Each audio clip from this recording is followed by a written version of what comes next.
Welcome back to the second part of this program on procedure for issue of shares. In the first part, we had learnt about amount determination through the issue of shares and the various sanctions that were required before we issued the shares in the initial public market. But in the second part, we will be learning about the preparation of the prospectus and the issue of the advertisement. We will also be learning about the issue of the prospectus and the filling up of details in the application form. But before that, let us find out as to what a share broker's role is in this procedure for issue of shares. Would he be able to help you and me in our new venture? Here the stockbroker's role starts. The stockbroker has to collect the forms from the investor and deposit it with the bankers. The receipts of the IPO is being given back to the investor. Right? After 21 days, the investor gets either a refund money or the allotment for the shares. The allotment for the shares are at the cut-off price, and the balance money is refunded in his bank account, which is already been mentioned in the IPO form. The broker, if an investor doesn't get his money back or the shares back, the broker has to do a job by getting his application number. He has to get in touch with the merchant bankers and see to it that he gets his refund or the shares which he has applied for. Its product, what are its future plans? Let us talk to Mr. Vikas Khare, who is a practicing company secretary. Red herring prospectus means it's a provisional prospectus in Security and Exchange Commission law of US. Each issuer company is required to file red herring prospectus. And why it is called red herring prospectus? That everything which is mentioned in the prospectus is provisional, and that particular warning is given in the red letters. Therefore, it is called red herring prospectus. So, red herring prospectus has all characteristics of prospectus, that it gives risk factors, it gives profile about the company, it gives future plans of the company, it gives material contracts with the company, and so many information which investor should carefully study, and then he should make final decision about the investment.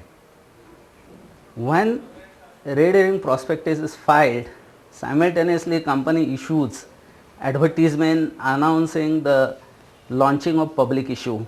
So here is a specimen advertisement which gives the opening details of any public issue. It begins with the name of the issuer. It also tells when the company was incorporated, what is the age of the company, what is the business of the company, in which state it is registered, then who are the promoters of the company, who are the lead managers of the company, who is the compliance officer of the company.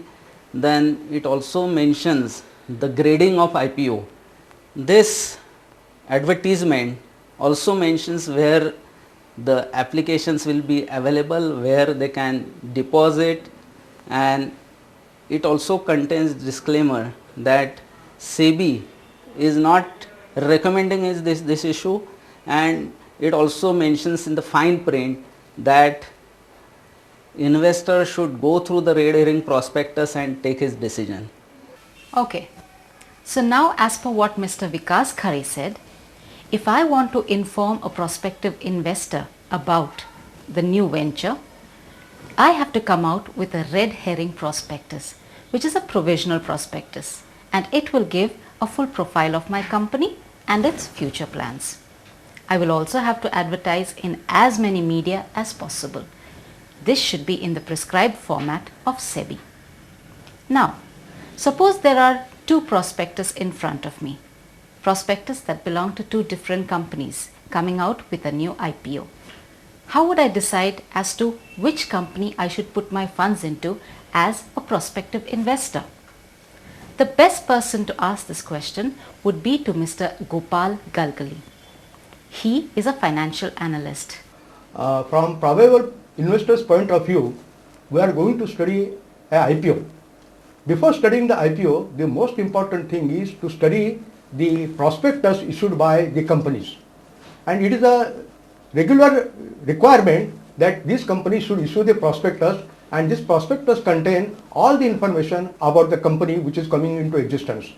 While studying the prospectus, the most important things which are to be studied are the management. Who are the people behind? The second one is the product, which is the product which is going to come in the market, whether that product will have a demand or not. Presently, the product which is already in the existence, which are the companies they are going to produce, they are producing those things, and what is the market for that. The third one is who are the people behind. The fourth one is the risk factors, and while studying the prospectus, the most important thing is the risk factor, and the risk factors are given many times that they are to be given completely, giving the facts and figures about the legal cases pending on the directors. Similarly, are there any legal proceedings going against the directors? All these things are to be given in the particular thing.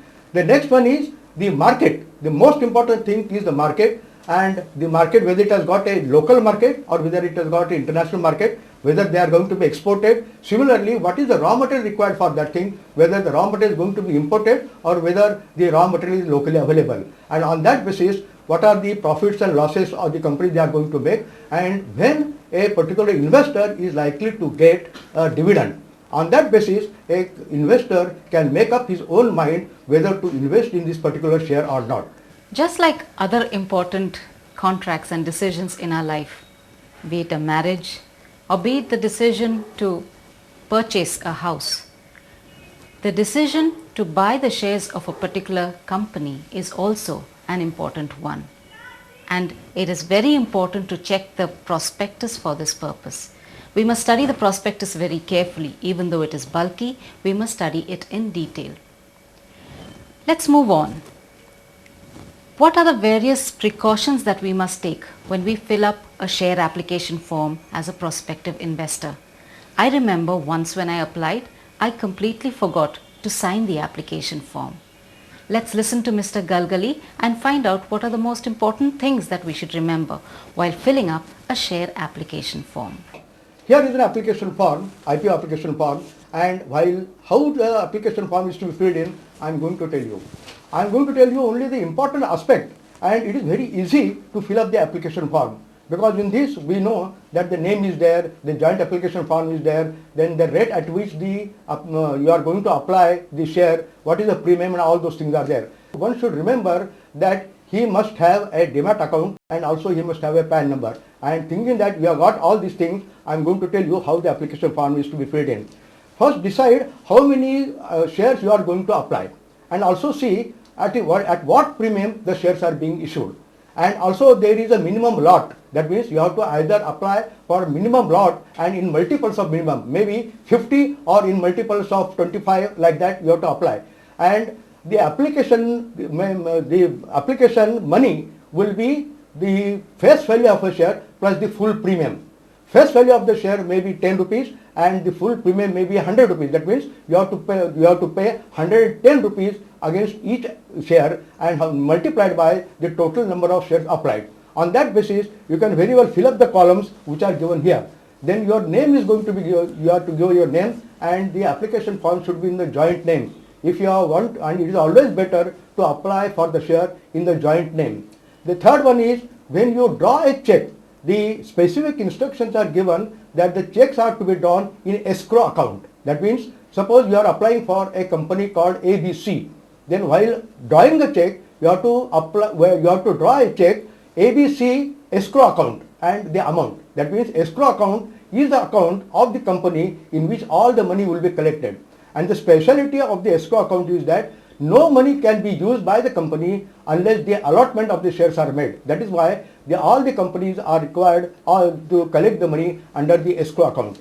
The next one is the refund. That means for whatever shares you are applied, you may not be getting all the shares. Suppose if you get few shares, or if you don't get any shares at all, your money will come back to you. So there is a column where you have to mention the refund in which bank it is going to be created and the bank's name and your account number. That also is required to be given here. The next one is are you a resident, or you are an NRI, are you a company, are you a QIB? All those columns are there, and as I told you in the beginning, this particular form is very, very easy, and one can make all the very easy to fill up the forms.